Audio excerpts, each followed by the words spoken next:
As I tackle the challenge of switching schools in Canada and applying for a new study permit, it's going to be a wild ride.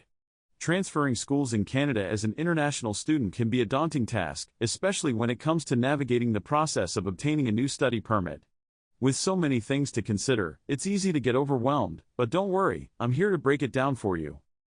One of the biggest challenges international students face when deciding to change schools is the uncertainty of what will happen to their current study permit. Will it be cancelled? Can they use it for their new school? These questions can be stressful, and it's not uncommon for students to feel anxious about making the switch. Another common issue students face is the potential delay in getting a new study permit. If the permit is delayed, it can impact their ability to start classes on time, which can be frustrating, especially if they're eager to get started on their new program. Some students may also worry about how switching schools will affect their academic performance, especially if they're moving from one institution to another with different academic calendars or curriculum structures.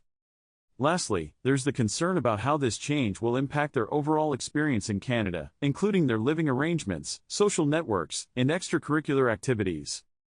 To transfer schools, you'll need to start by notifying your current institution of your intention to leave. This is usually done by submitting a withdrawal request, which will trigger the process of canceling your current study permit. Next, you'll need to apply to your new school and get accepted into your desired program. Make sure to research the admission requirements carefully, as these can vary depending on the institution and program you're applying to. Once you've been accepted, you'll need to gather all the necessary documents for your new study permit application, including a new letter of acceptance, proof of payment for tuition, and proof of language proficiency, among others. It's essential to maintain full-time student status during the transition to avoid any complications with your study permit. This means ensuring that you're enrolled in a full-time program and making satisfactory academic progress. In fact, Immigration, Refugees and Citizenship Canada requires international students to be enrolled in a full-time program to maintain their student status, so be sure to prioritize this aspect of your transition.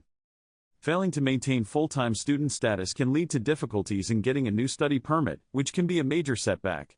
So, don't take this lightly, stay on top of your academics and keep those grades up. Another crucial aspect of the transition is ensuring that your new school is a designated learning institution. If it's not, you won't be able to get a study permit, so do your research beforehand to avoid any issues. By following these steps and staying on top of the paperwork, you'll be well on your way to successfully transferring schools and getting a new study permit.